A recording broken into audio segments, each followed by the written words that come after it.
Praise the Lord. प्रियो, मैं आप सभी का हमारे आज के इस एपिसोड में स्वागत करती हूँ। परमेश्वर अपने वचन से आपको भरे, आप इसके द्वारा ब्लेस्ड हो और वचन आपके जीवन में अद्भुत रीति से कार्य करे। हालेलुया। प्रियो, मैं आपको बताना चाहती हूँ, बहुत से लोग अपने जीवन में बड़ा निराश महसूस कर रहे होंगे। बहुत से लोगों के जीवन में अलग अलग तरह की परेशानियाँ होंगी, किंतु आज खुदा का कलाम आपसे कुछ कहना चाहता है। परमेश्वर का वचन आपसे कहता है कि निराश मत हो। परमेश्वर का वचन आपसे कहता है कि मैं तुम्हारे साथ हूँ। आप लोग वचन के पढ़ने वाले लोग हैं। मैं विश्वास करती हूँ कि आप परमेश्वर के कलाम को पढ़ते हैं, इससे सीखते हैं, पर मात्र पढ़ना काफ़ी नहीं है।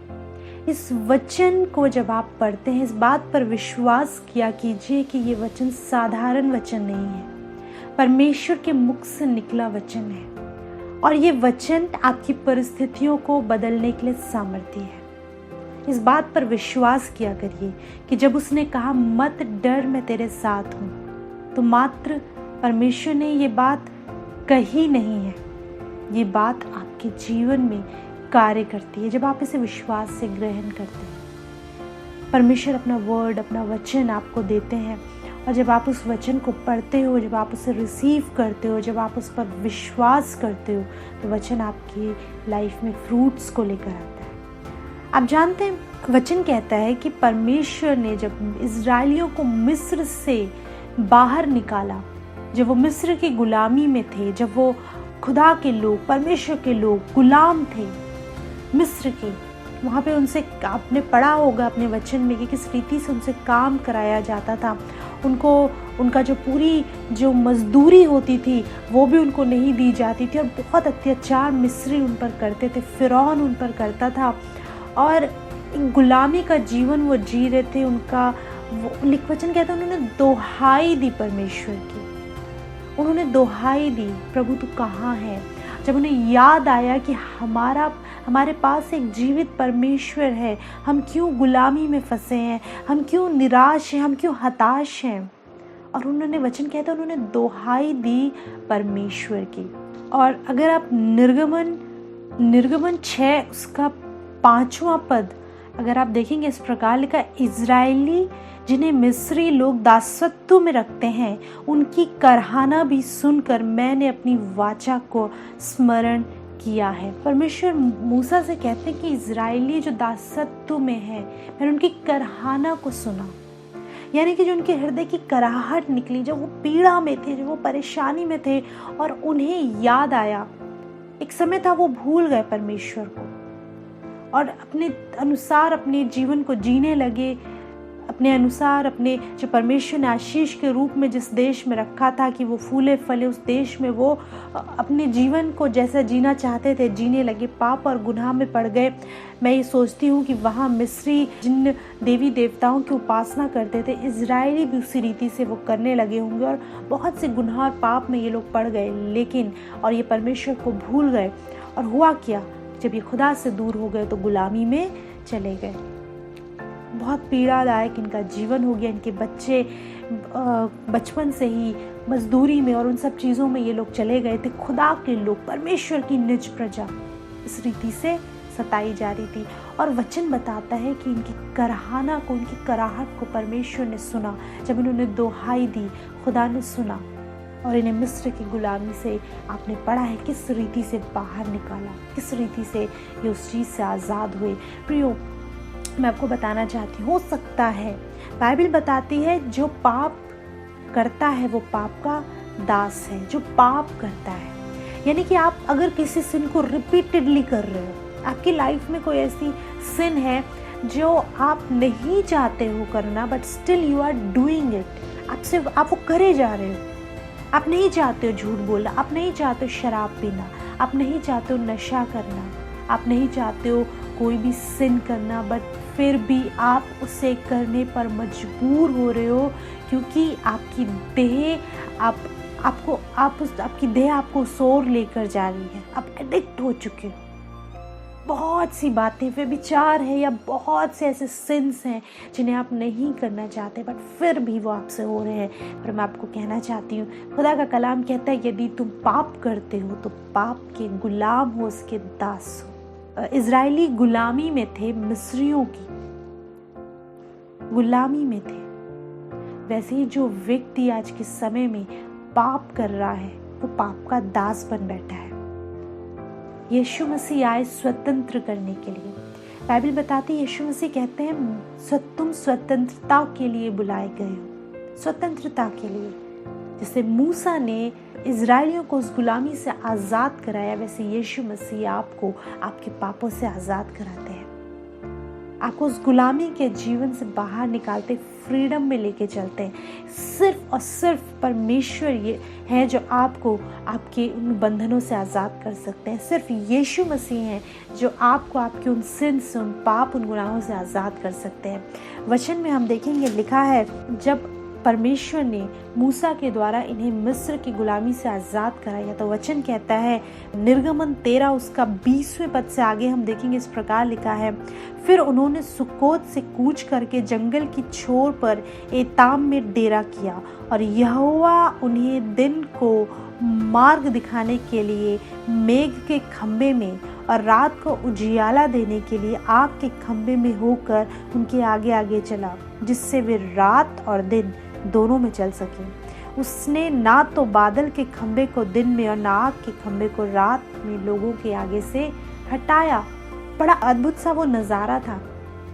कल्पना कीजिए, दिन में बादल के खंबे के रूप में, रात में लिखा है आग के खंबे के रूप में वो उनके साथ साथ चलता था। परमेश्वर ने ना सिर्फ उन्हें आज़ाद किया मिस्र की गुलामी से, किंतु उन्हें छोड़ा भी नहीं। आज़ाद करने के बाद वो उनके साथ रहा। उन्हें उस गुलामी से आज़ाद करने के बाद बाइबल बताती है दिन और रात दोनों में परमेश्वर उन्हें लीड कर रहा था। लिखा है दिन में बादल के खंबे के रूप में, रात में अग्नि के खंबे के रूप में, ताकि वो उस उजाले में वो लोग चल सकें। प्रियो, जब आप आज़ाद कर दिए जाते हो, जब आप छूट जाते हो, देखिए इजरायलियों को कब परमेश्वर ने आज़ाद किया? लिखा है उनकी दोहाई को वो एक समय भूले बैठे थे कि वो कौन है। वो भूले बैठे थे कि परमेश्वर कैसे यूसुफ को मिस्र में लेकर आया। वो भूल गए थे कैसे परमेश्वर ने यूसुफ के द्वारा एक नींव डाली। याकूब अपनी सारी प्रॉपर्टी अपने बच्चों के साथ उस स्थान पर आया। 70 लोग आए थे मिस्र में और कैसे उन्हें वो देश मिला, कैसे वो उसमें रहने लगे परदेशियों की मानिंद और बढ़ते चले गए, फलवंत होते चले गए वो मिस्र में। और कैसे परमेश्वर ने उन्हें एक बहुत अच्छी लैंड और सब कुछ दिया था, किंतु उसके बाद वो भूल गए थे क्योंकि वो पाप में पड़ गए, वहाँ गुनाह में पड़ गए, अपने परमेश्वर को उन्होंने छोड़ दिया। लेकिन जब वो गुलामी में आए, बाइबल बताती है उन्होंने दोहाई दी। जब आप अपने पाप में पड़े हुए, आप अपने गुनाह में पड़े हुए, जब आपको दिख रहा होता है कि अब बहुत हो चुका और आप परमेश्वर की दोहाई दोगे तो वो आपकी दोहाई को सुनेगा। आज बहुत से लोग पाप में ही हैं, उन्हें आनंद आता है उस पाप को करने में, वो निकलना नहीं चाहते, या वो ये सोचते हैं कि अभी बहुत समय पड़ा है। मैं आपको बताना चाहती हूँ प्रियो, परमेश्वर आपकी तरह नहीं सोचते। आप नहीं जानते परमेश्वर ने आपके लिए कितना समय ठहराया है। आज ही का वो दिन है जब आपको अपने गुनाहों से फिरना होगा। आज ही का वो दिन है जब आपको उसकी दोहाई देनी होगी। देखा, इजरायलियों ने दोहाई दी थी, खुदा ने सुनी। जब उनकी दोहाई को सुन लिया और उन्हें गुलामी से आज़ाद किया, तो ऐसा नहीं है कि परमेश्वर ने उन्हें फिर छोड़ दिया, ठीक है तुम आज़ाद हो गए हो ना गो। नहीं, लिखा है परमेश्वर दिन को बादल के खंबे के रूप में, रात को अग्नि के खंबे के रूप में उनके साथ साथ चलता था, ताकि उन्हें लाइट मिल सके, उन्हें कहाँ जाना है, कैसे जाना है। परमेश्वर ने उनकी पूरी हिफाजत करी, उनकी जर्नी को देखिए, जो 40 साल की उनकी जर्नी थी, परमेश्वर उनके साथ रहा। उन्हें आकाश से मन्ना खिलाया, उन्हें चट्टान में से पानी पिलाया। अद्भुत काम उनके जीवन में, उनकी लाइफ में हर दिन मिरेकल होता था। हर दिन, हर सुबह जब वो उठते थे, आकाश से मन्ना बरसता था और वो खाते थे। उन्हें प्यास लगती थी, परमेश्वर चट्टान में से उन्हें पानी पिलाता था। आगे पढ़िए, एक स्थान पर कड़वा पानी था और जब एक पौधा उसमें डाला गया, वो पानी मीठा हो गया। अद्भुत रीति से परमेश्वर उनके साथ साथ चला और कार्यों को करता रहा।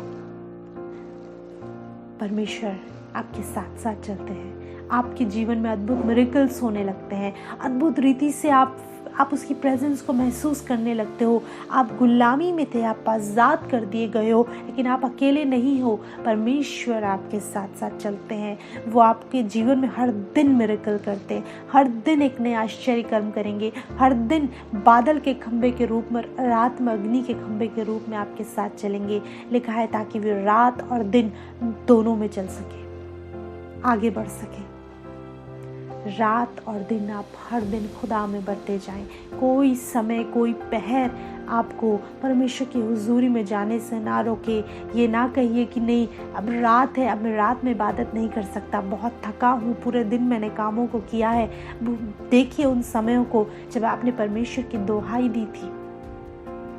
लौट कर देखिए उन समय को जब खुदा ने आपके जीवन में आपके हालातों, आपकी परिस्थितियों को बदला था। उन अद्भुत गवाहियों की ओर देखिए जो परमेश्वर ने आपके जीवन में रखी हैं। और जब आप उन गवाहियों को देखते हैं, समय मायने नहीं रखता। जिस समय परमेश्वर का आत्मा पुकारे, घुटनों पर आ जाइए। रात और दिन वो आपके साथ रहना चाहते हैं। रात दिन वो आपके साथ है, आपको लाइट देने के लिए, ताकि आप दिन और रात दोनों में आगे बढ़ सको, उस स्थान तक पहुंच सको जहाँ परमेश्वर आपको पहुंचाना चाहते हैं। अब अद्भुत बात जो मैं आपसे शेयर करना चाहती हूँ, जब परमेश्वर को दिन और रात को लाइट देते हुए आगे बढ़ रहे थे, लिखा है ये लोग लाल समुद्र के आगे पहुंच गए। आगे लाल समुद्र था, उसके सामने खड़े थे। अब कोई मार्ग नहीं था। परमेश्वर इन्हें किसी और मार्ग से भी लेके जा सकते थे, लेकिन कुछ था प्रभु के माइंड में, कुछ था। जब वो लाल समुद्र के आगे खड़े होते हैं और उन्हें पता चलता कि फिरौन की सेना पीछे से आ रही है, आप जानते सबसे पहली चीज उनके मन में क्या आई? उनके मन में आया, मूसा क्या मिस्र में कब्रें नहीं थी जो तू हमें यहाँ ले आया है कि हम यहाँ मरे?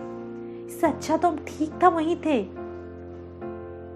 हम ठीक था गुलामी में, हम ठीक थे उस बंधुआई में, तो हमें क्यों ले आया सामने लाल समुद्र? अब क्या होगा? अब क्या होगा? प्रियो, कई बार जब परमेश्वर के मार्गों में आप आगे बढ़ रहे होते, प्रॉब्लम्स आती हैं। ऐसा नहीं है कि बहुत इजी लाइफ हो जाएगी, सब कुछ अच्छा होगा, नहीं। कई बार प्रॉब्लम्स आएगी, आप देह में हो, बहुत सी चीज़ों को आप फेस करोगे, बीमारियां आएंगी, परेशानियां आएंगी, घर में प्रॉब्लम्स आएंगी।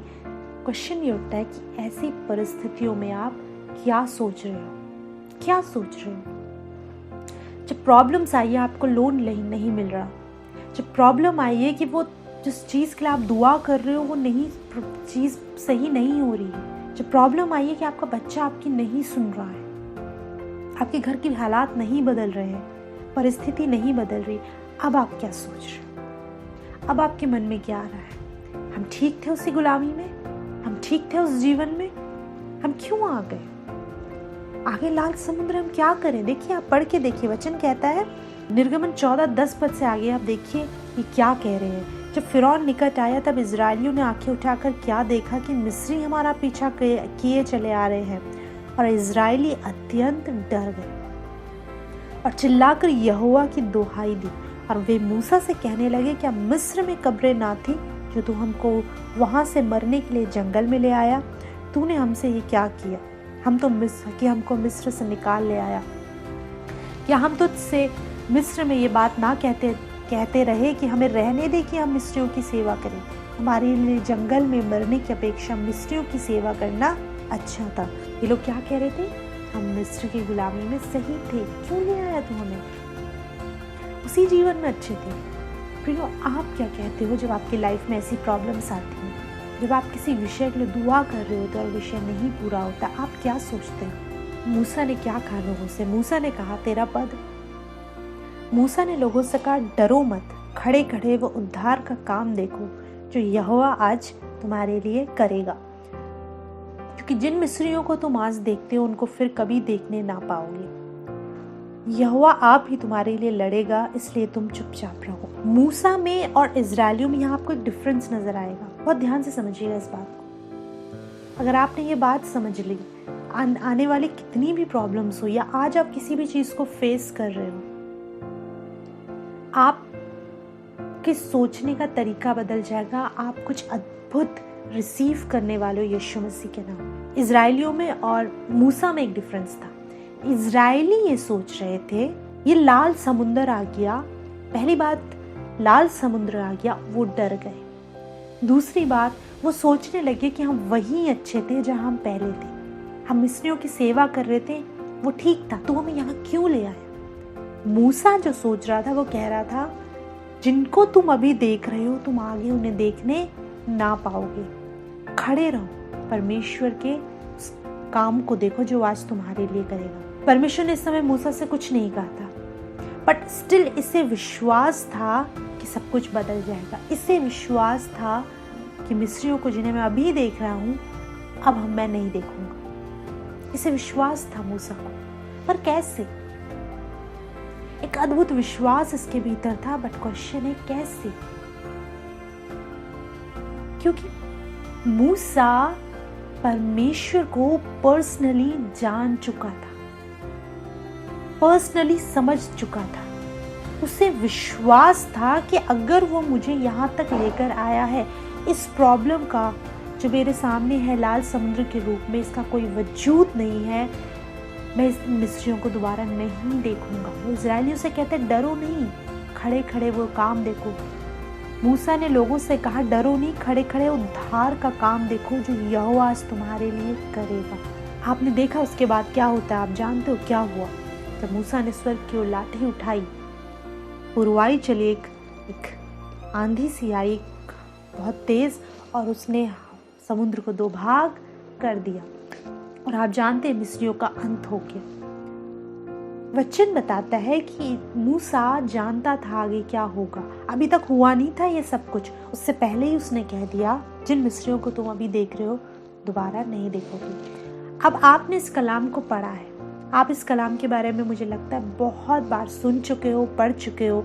आप अपनी दुआओं में बोलते हो, आप गीतों को गाते हो कि कैसे मूसा के द्वारा परमेश्वर ने लाल समुद्र दो भाग किया। एक मिरेकल है अपनी लाइफ में, पूरे दुनिया का एक बहुत बड़ा एक मिरेकल है कि समुद्र दो भाग हो गया।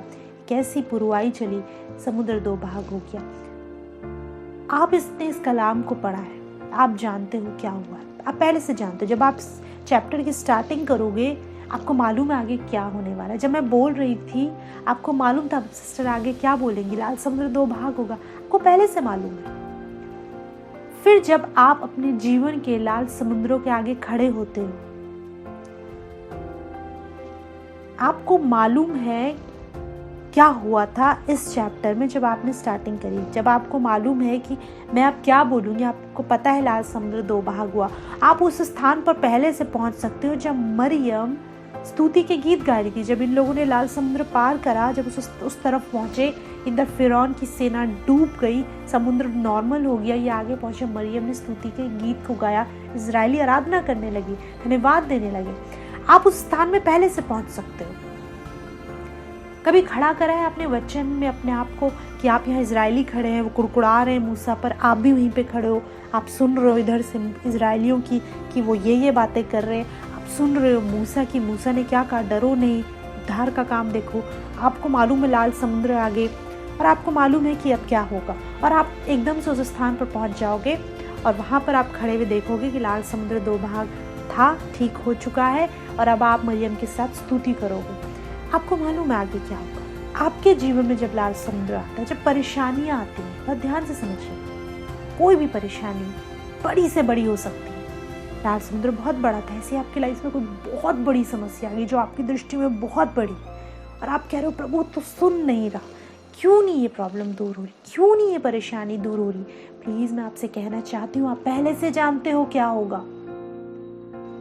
आपने स्टार्टिंग से जब आपने पढ़ा, आपको मालूम था एंड कहाँ पे, आपने कई बार सुन चुका है, वचन के पढ़ने वाले लोग हो, आपको पहले से मालूम है आगे क्या होगा। जब इतनी बड़ी प्रॉब्लम को आप आज फेस कर रहे हो, पहले से उस तरफ चले जाइए मरियम के साथ, पहले से आराधना करनी शुरू कर दीजिए, क्योंकि आप जानते हो ये समुद्र 2 भाग होगा। आप जानते हो कि जिन परेशानियों को आप देख रहे हो आप उन्हें दोबारा नहीं देखोगे। इसे कहते हैं फेथ में चलना, विश्वास में चलना। आप पहले से उन स्थानों पर पहुंच जाते हो और आप देखते हो, आप जानते हो, आप विश्वास करते हो कि समुद्र 2 भाग हो चुका है। जब दाऊद गोलियत से लड़ने खड़ा हुआ, आपने पढ़ना शुरू करा कि आप दाऊद के सामने जाके खड़े हो गए। आप देख रहे हो दाऊद कैसे गोलियत से फाइट कर रहा है, कैसे उनके बीच में बात हुई। दाऊद ने पत्थर मारा गोफन से, गोलियत ढेर हो गया। आप पहले से उस स्थान पर जाकर खड़े हो जाओगे और आप गोलियत को ढेर हुआ देखोगे। आपको मालूम है आगे क्या होगा। जब गोलियत रूपी परिस्थिति आपके सामने होती है, लाल समुद्र आपके सामने होता है, तो आपको पहले से मालूम है क्या होगा। विश्वास में मजबूत हो जाइए। विश्वास करिए कि आज आप जिन सर्कमस्टांसेस को फेस कर रहे हो, आप उन परिस्थितियों को दोबारा नहीं देखोगे। आमीन। आप जिन परिस्थितियों में आज पड़े हो, जिन तकलीफों को आपको लग रहा है कोई नहीं सुन रहा, कोई नहीं समझ रहा, कोई सुनने वाला नहीं है, विश्वास करिए। उस स्थान पर जाकर खड़े हो जाइए। मरियम के साथ जब वो आराधना कर रही थी, चीज़ें बदल चुकी थी, हालात बदल चुके थे। फिरौन नहीं था, उसकी सेना नहीं थी, लाल समुद्र नहीं था, कुछ नहीं था। वो आज़ाद होकर दूसरे पार आ चुके थे। आप उस पार आ चुके हो। पहले से उस स्थान को देख लीजिए। ठीक है, ये सब कुछ आज मुझे नज़र आ रहा है, पर मैं विश्वास करता हूँ कि आगे जाके ये चीज़ें मुझे नज़र नहीं आएंगी। पहले से उस स्थान पर पहुँच जाइए। बाइबल में लिखा है, वचन कहता है, जो कुछ तुम प्रार्थना में मांगो प्रतीति कर लो कि तुम्हें मिल गया और तुम्हारे लिए हो जाएगा। जो कुछ तुम प्रार्थना में मांगो प्रतीति कर लो कि तुम्हें मिल गया, तुम्हारे लिए हो जाएगा।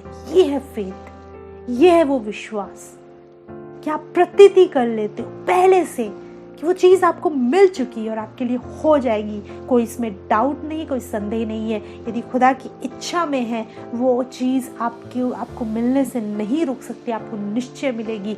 ये है फेथ, ये है विश्वास।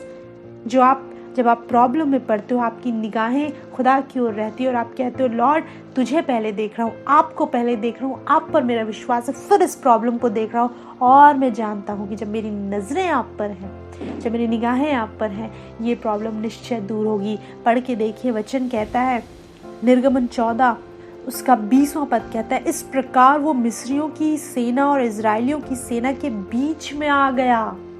ये परमेश्वर है आपका, ये खुदा है आपका। लिखा है वो बादल का खंबा, वो मिस्रियों की सेना और इजराइलियों के बीच में आ गया। और लिखा है, और बादल और अंधकार तो था, तो अभी रात को उन्हें प्रकाश मिलता रहा और वे रात भर एक दूसरे के पास न आए, क्योंकि परमेश्वर मध्य में आ गया। आपकी और आपकी प्रॉब्लम के बीच में परमेश्वर खड़ा है। आज इस बात पे विश्वास करिए प्रियो। खुदा ने ये वचन मुझे दिया है कि मैं आप तक पहुंचाऊं, ताकि आज जो लोग आंसू बहा रहे हैं, आपको खुदा का कलाम कहता है आप अकेले नहीं हो। आपकी प्रॉब्लम, आपकी परिस्थितियों के बीच में परमेश्वर खड़ा है। वो इस तरफ हैं, आपको लगता है कोई नहीं है, कोई नहीं सुन रहा, वचन कह रहा है वो उनके बीच में आ गया। इधर उनको प्रकाश मिल रहा था, लाइट मिल रही थी, इधर ये इजराइलियों पर आक्रमण नहीं कर पा रहे थे क्योंकि खुदा बीच में खड़ा था। विश्वास करिए, आज आप अकेले नहीं हैं। पहले से महिमा करना शुरू कर दीजिए। हालात, शैतान चाहता है, दुष्ट चाहता है कि आप निराश हो, हताश हो। मत होइए निराश और हताश। विश्वास करिए, आपके जीवन में अद्भुत काम होने पर है और आप गवाही देंगे, महिमा करेंगे और कहेंगे, प्रभु सच में तू हमें उस गुलामी से निकाल लाए और आज भी तू मेरे साथ खड़ा है। हालेलुया। अपनी आंखों को बंद करेंगे, हम दुआ करेंगे। यीशु मसीह, हम आपकी महिमा, स्तुति, आराधना करते हैं प्रभु। जब आपके वचन ने इस बात को कहा है कि आप बीच में आकर खड़े हो गए, मैं दुआ करती हूँ इस भाई के लिए, इस बहन के लिए खुदावन, इन जवानों के लिए खुदा, जो आज अपनी परिस्थितियों से लड़ रहे हैं और इन्हें लग रहा है कि इनके साथ कोई नहीं, लेकिन वचन में आज आपने इनसे बात करी और आप इनके साथ मध्य में खड़े हैं।